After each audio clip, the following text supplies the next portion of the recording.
Okay, second video diary entry, February 20th, 2025. This one I want to talk about the art that inspires me and how I feel like there's like these new art movements happening right now, and I would just like to figure out. Okay, also I look so bad, but like there's nothing I can do. There's really nothing I can do about how bad I look. Like I wish there was a way for me to like communicate to you guys that I actually don't always look like a bum ass bitch, but right now I look like a bum bitch. Cause I mean, I could like take my glasses off. I could like put in hoop earrings like that were just like near me, but like no, that's gonna make me look even more bum, but just like with hoop earrings. So, and now I'm blind, so I have to be like, anyway. So I wanted to talk about art movements and like the art that inspires me and like what I see going around in the world around me and like where I feel like I fall in that. Because like obviously I have like artistic contemporaries, people who are making art around me who I see in front of me, and just how they differ from me, how we're similar. And I think like one thing I wanted to talk about is like the fact that what inspires me doesn't really seem to be the thing that everybody is inspired by or is loving and eating up right now. Like what I see happening right now is a revival of like Americana Tumblr aesthetic, like American Apparel, indie sleaze, like American flags, Converse shoes, like um, early like Lizzie Grant era aesthetic, things like that. Flash, lots of strobe editing, lots of drug reference, party scene reference. And I'm here for it. I'm totally here for it. And I think it's like important and it's a cool movement to study on in itself. I just don't think that like I am a part of that movement, and I might be a little bit, but I don't think I am mostly. I think my work is different. It's cut from a different cord cloth. It's cut from like a Sonic the Hedgehog, homestuck fandom, furries, deep internet well. That's where I think it comes from, if I'm being totally real. Some of my favorite artists, I actually have an art book right here. Junko Mizuno is like one of my favorite visual artists. She does beautiful, super feminine paintings of dark themes, like a lot of blood and mystery and weirdness, but it's in such a cute style that it's like, how could you resist? Like, what the hell? And another favorite artist of mine is Mark Ryden. These are my visual artists. So like Mark Ryden, he's a classic. I mean, I feel like every girl who likes like surrealist weird shit loves their Mark Ryden. So that's, he's a big one. He's a really, really big one, and he's very influential for the pop surrealism movement. But those are like the fine artists that I like. And then like I really like this one Sonic the Hedgehog comic book illustrator named Ken Penders, and it's really funny because the fandom hates him. So I can't like I don't know what he did to make the fandom hate him so much. So it's like if he's like highly problematic and like did something fucked up, like I am not here being like, oh, I love Ken Penders. I'm not part of the Sonic the Hedgehog fandom, so I don't know like what's going on in that fandom per se, but I know that like he has a lot of art that I personally enjoy. Like whenever I used to go to Comic-Con, I used to go to his booth and get like something there from him because I liked his art style. It was like, it looked like Sonic the Hedgehog. We all know that style with the certain face shape and the eye shape. It's like kind of anime influenced, but it's not anime. It doesn't look, it literally is exactly what you think it is. And oddly enough, the furry style that also inspires me, like people who draw their own personas and stuff like that on that side of art and like fandom culture,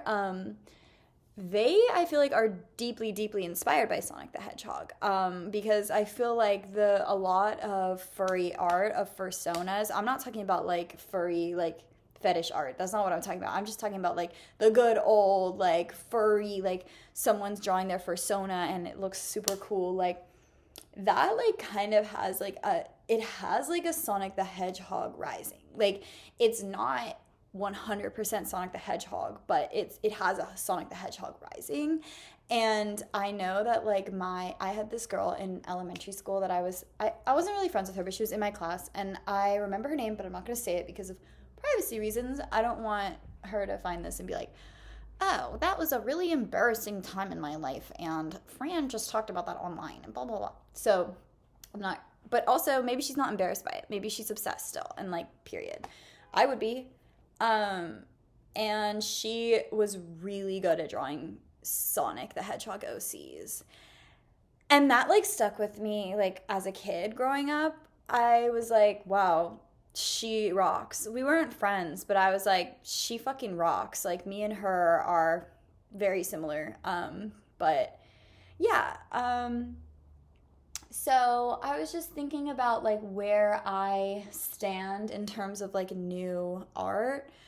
And like I would say that I'm kind of like a mix of both. Like I'm kind of like a mix of like the Tumblr, Diet Pepsi, Americana, Lana Del Rey, American Apparel thing mixed with like this like fandom geeky thing. Someone who does that well, I feel like, is Ethel Kane. Her music obviously is not like furry fandom electronica, which I am a consumer of. I do enjoy that type of music. But she's not doing that, but like her art and her lore, like it's very clear to me that she comes from that kind of space. Even though the art that she's creating now isn't aligned necessarily aesthetically with that space, I can see the influences. Like in some of her unreleased tracks, she has video game original soundtracks. I know that in Crying During Sex, she samples a song from that video game Hello Neighbor. Which is a fantastic game. I mean, if you guys haven't played Hello Neighbor, you should play it. It's hard. I will say it's hard. The controls are janky as fuck. But yeah, so like what I aim to do when I'm making art is like to be in this realm of like, I only like making art about feminine things. Like I'm only inspired by women. I will make art for a man if he pays me, but I'm not inspired by men. I'm inspired by women. When I am working with women, I'm like, okay, we had similar childhoods. We can like find something cool to like make together. And I really like exploring things that are not being explored right now in like pop culture, low brow, low budget, just starting out artists, filmmakers. I feel like a lot of people are doing like a hyper realistic thing right now, which is super chill and love for them. But like I don't think I can do hyper realistic. Like I don't think hyper realistic is even in my wheelhouse. Like I made a movie these past 2 years, Fawn. It's coming out this year. It's coming out in March and April, but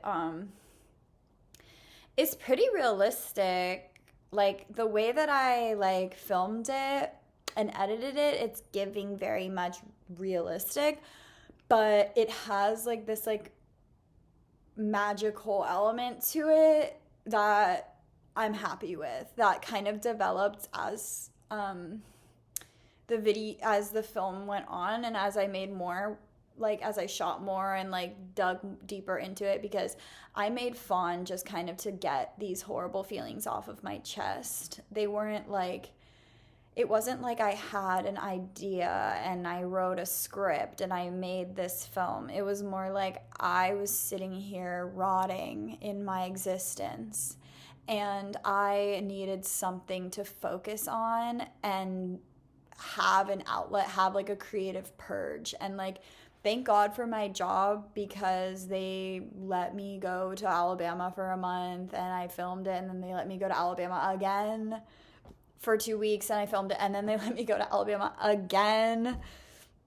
So like, I just was like, thank God I have the job I have. Like, it's perfect for an artist. And yeah, I just like, I feel like I made a realistic thing, but I added some magic in it too, because that's just where my brain goes.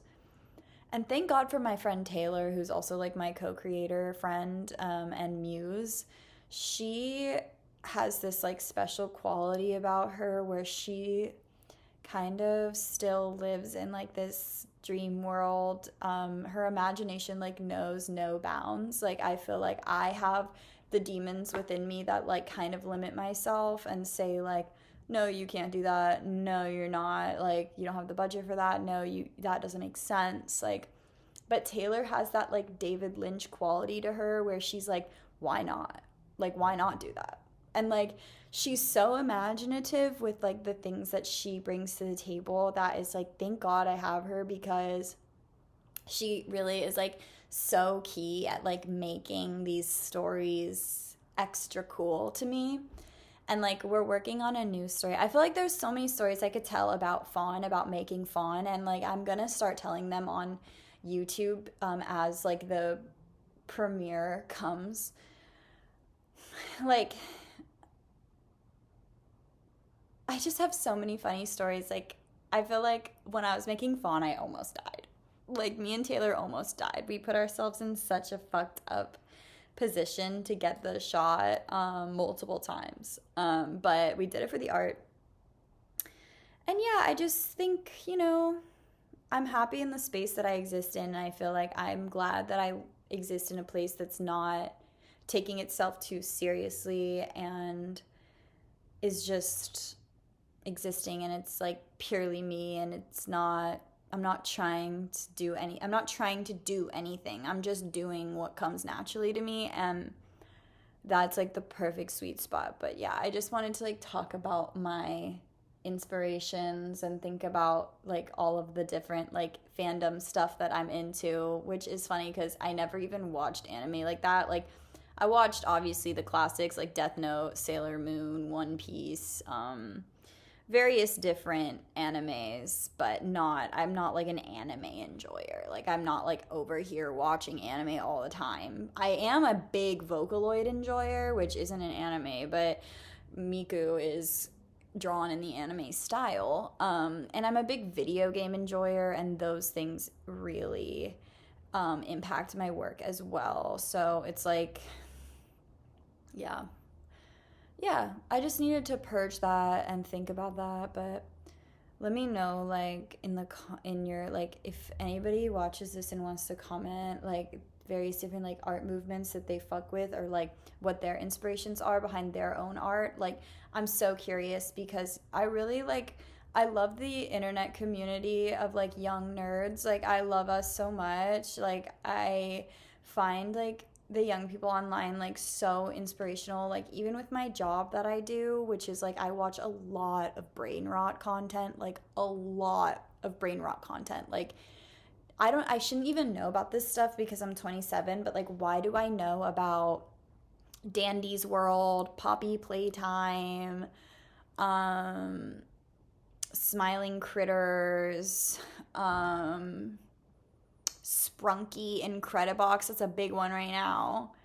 Like, why do I know about that content? Like, it's because of the job I have to do. Like, I have to look at that stuff for my job. But like, it's so funny that I look at that stuff for my job, and I literally find inspiration in it, because it's just like the 2025 version of like what I was consuming when I was 15. Like, it's just like the 2025 version of like Homestuck. I mean, Homestuck was definitely like a little bit more highbrow, because it required a little bit more like intelligence to like grasp the storyline and stuff like that. I will say that like I think The Amazing Digital Circus, which I actually have not invested any time into consuming, I don't know anything about it. I know that its theme song is really cool. That might have like a more fleshed out story, I'm not sure. And I know that Five Nights at Freddy's and like that fandom has a fleshed out story, but I don't think anything like right now is on the same level as like Homestuck, unless there is like something right now, like something that like the fandom community is like a web comic that someone's eating up. But I feel like once webtoons became a thing and like independent web comic websites kind of went out, the quality went down. But I could be wrong. Like, if you know of anything good, like hit me up and tell me. But yeah, that's just what I wanted to discuss today. But I'm very curious to see and hear like what other people's inspirations are, and like what they watch and consume, and like how that informs their art. So signing off. Mwah.